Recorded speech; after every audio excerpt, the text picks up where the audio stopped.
Kinsmen in Hollywood were churning out patriotic movies that helped galvanize the Allies to defeat Hitler. You're a grand old flag, you're a high-flying flag, and forever in peace may you wave. You're the emblem of the land I love, the home of the free and the brave. Every heart beats true under red, white, and blue, and there's never a boast or brag. But you hold the sacred sea.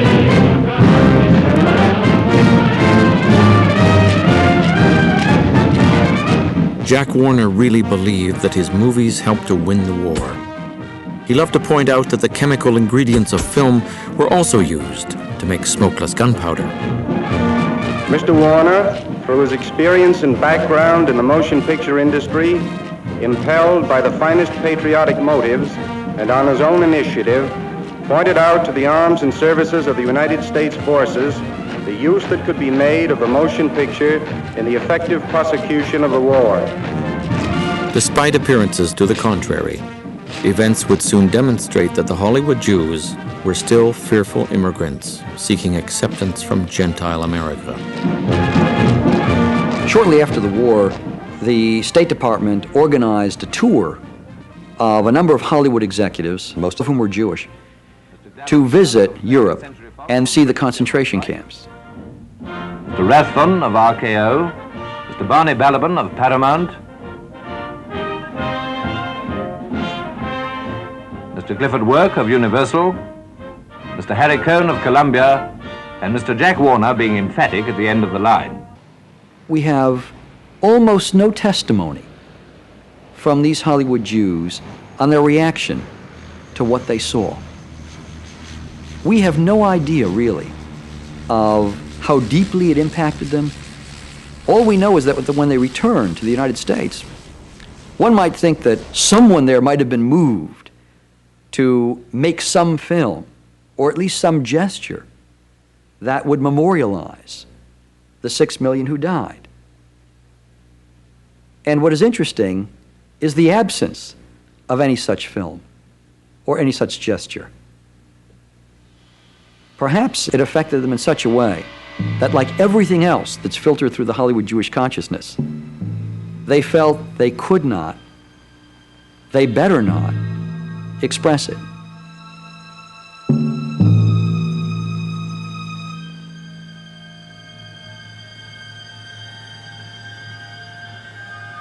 At this time, only 2 films on anti-Semitism came out of Hollywood. Both were made by non-Jews. You see, because they made 50 or 60 pictures a year, they always made 4 or 5 what they call prestige pictures. I could go to them and say, look, I've got a thing here that may not make any money, but it's a prestige picture. The critics are going to like it, and the intellectuals are going to like it, and you're going to get a lot of credit for making this kind of a picture because it has something to say. And just as often as not, you could talk them into it, as long as there weren't too many of them. We wanted to make Crossfire, which is the first picture ever made about anti-Semitism. You know, we didn't know whether it was going to make any money or not. We didn't know whether anybody would want to listen to a preachment on anti-Semitism or not, which is why we made a murder mystery out of it. Strangely enough, none of the 3 of us, the writer, the producer, nor I, none of us was Jewish. Thomas Finley was killed in 1848 just because he was an Irishman and a Catholic. It happened many times. Maybe that's hard for you to believe, Leroy, but it's true. And last night, Joseph Samuels was killed just because he was a Jew. Do you see any difference, Leroy? Any difference at all? Hating is always the same, always senseless. One day it kills Irish Catholics, the next day Jews, the next day Protestants, the next day Quakers. It's hard to stop. It can end up killing men who wear striped neckties. There seems to be some mistake because we don't have a free room in the entire hotel. But if you'd like, perhaps I can fix you up at the Brewster Hotel down near the station. I'm not staying at the Brewster. Look, I'm Jewish and you don't take Jews. That's it, isn't it? I never said that. If you don't accept Jews, say so. Don't raise your voice to me, Mr. Green. You speak a little more quietly, please. Do you or don't you? Mr. Green, I'm a very busy man. Now, if you want me to phone for a cab or room at the Brewster, I'll do so. Otherwise... Otherwise what? Gentleman's Agreement centers on the story of a Gentile magazine writer, played by Gregory Peck, who pretends to be a Jew so he can write an expose on anti-Semitism in America. This film was also made by a non-Jew, Darryl F. Zanuck. There's a very famous scene in there based on a very famous incident in which supposedly the Jewish moguls got together and went to Zanuck, whose studio was producing the film, and said, "We will pay you $1 million to destroy all the prints of this film. This is too incendiary, let us handle it." And Zanuck said no, immediately went back to his office and wrote that scene in. Mr. Green is going to do a series on anti-Semitism for us. Really? Again? Not again, for the first time. We're going to split it wide open. Do you mind my saying, as an old friend, I think it a very bad idea, John?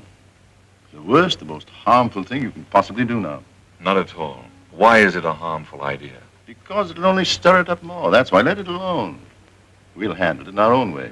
The hush-hush way? Oh, I don't care what you call it. Let it alone. You can't write it out of existence. We've been fighting it for years, and we know from experience the less talk there is about it, the better. Sure. The moguls needn't have worried. Gentleman's Agreement was consistent with Hollywood's ideology. Now, first of all, the assumption of that film is that anybody can pass for being Jewish, even among other Jews, and I don't think that assumption is very true. In fact, when he decides to take on the identity, he has a good friend, Dave Goldberg, played by John Garfield. He looks in the mirror and he says, dark hair, dark eyes, just like Dave. No telling characteristics, just like Dave. And he passes. He immediately goes out and he passes. It'll work fine, Phil. The theme is not you should be nice to Jews, whoever they are, but rather you have to be nice to them because they're just like us. In fact, there's a funny story Moss Hart wrote about, they had screened the film for the people in the crew, and after it was done, one of the members of the crew came up to Hart and he said, "That was an incredibly inspiring film. I really learned a lot." And Hart was very proud of this because he had thought he had taught this lesson of tolerance. And he said, "Well, what have you learned?" And he said, "I should be nice to all Jews because they may turn out to be Gentiles." Blurring the line between Gentile and Jew was precisely what the moguls wanted. In fact, some of Hollywood's leading Jews openly espoused assimilation and the literal mixing of bloods as an American ideal. Studios, Mr. Louis B. Mayer, an all-American in heart, in spirit, and in soul. They called for the creation of a new human type, liberated from the past. We gather here today not as Catholics, Protestants, or Jews. All of the ancient bloods have contributed to those who meet here today. This great country is itself the result of the unity of all of these ancient bloods. We are here as Americans. This great radio program, sponsored by the motion picture industry, is intended to remind us all of the liberties and privileges with which we are blessed in this country. Let us now reaffirm the glory of Americanism, the greatest, the freest, and the happiest ism in all the world.